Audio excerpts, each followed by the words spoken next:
Hey guys, it's the Kurgan, and I just finished watching WWE Survivor Series 2017, and yeah, it was a really good show. I really enjoyed it. So I'm gonna go in and talk about who won the matches, what they did, as I usually do, and yeah, let's do this. So the first match of the night was the New Day versus the Shield, and this was a really good opener, probably match of the night if you think about it. It was a really good opener, really fast paced. They really worked well together, constant action, really entertaining. The Shield, they won with a really cool looking triple powerbomb off the top rope onto Kofi to get the pin. So that's 1 point to Raw, 0 points for SmackDown. Then the next match was the Raw women's team versus the SmackDown women's team. And I'm not going to be able to remember every single member's name because my memory ain't that good. But we know that the Raw Women's team won with Asuka being the surviving member against Natalia and Tamina. And that's really good character building for Asuka. Makes her out to be this massive badass if she can take on two people at once and win. And Becky Lynch got eliminated early, so that makes me happy. Don't like it, Becky Lynch. So Asuka won by tapping out the both of them. So Raw wins again. So that's 2 points to Raw, 0 for SmackDown.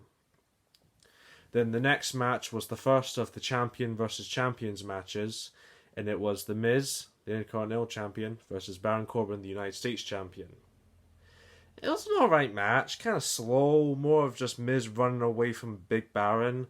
And in the end, Baron, he hits the end of days on The Miz, gets the pin, wins the match, and that's now 2 for Raw, 1 for SmackDown.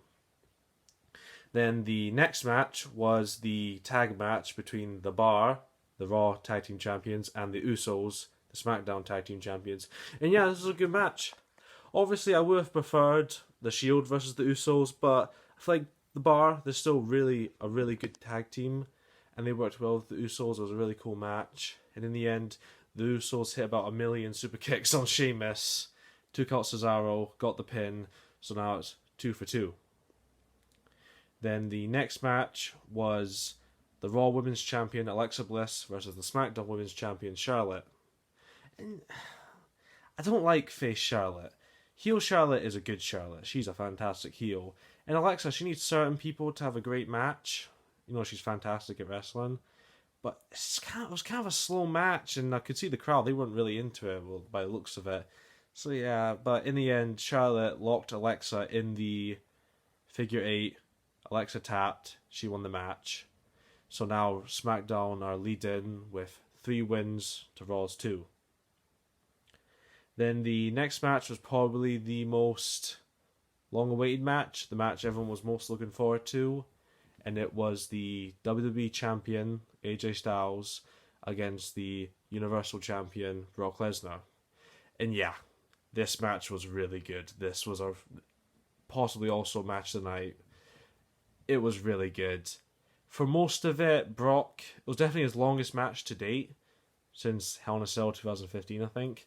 And Brock pretty much dominated most of the match for constantly suplexing AJ, kneeing him a lot. But near the end of it, AJ, he fought back and it became really competitive and really entertaining, always kicking Brock on the legs, locking him in the calf crusher, Brock having to limp. And in the end, AJ jumps, catched with the F5, hit with the F5, 1, 2, 3. Brock defeats AJ to put the whole thing to 3 for 3. So yeah, really good match. Made AJ look great since he made it competitive at the end. Brock worked well in it. Paul's awesome as always. So then the final match, the main event, was the 5-on-5 men's Survivor Series elimination match, Team Raw versus Team SmackDown.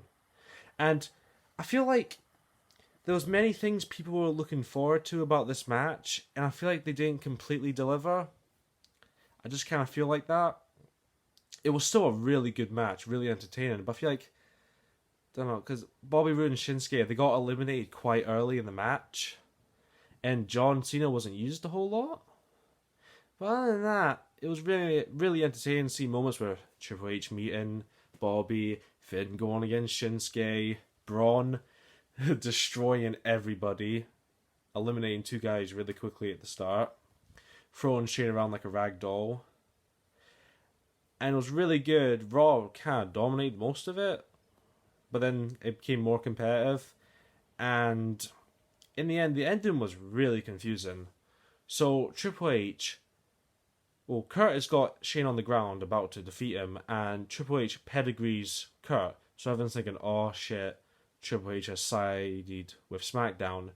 But instead, well, because he allowed Shane to then pin Kurt. But then, when Kurt's standing there, he pedigrees Shane and gets the pin and wins the match.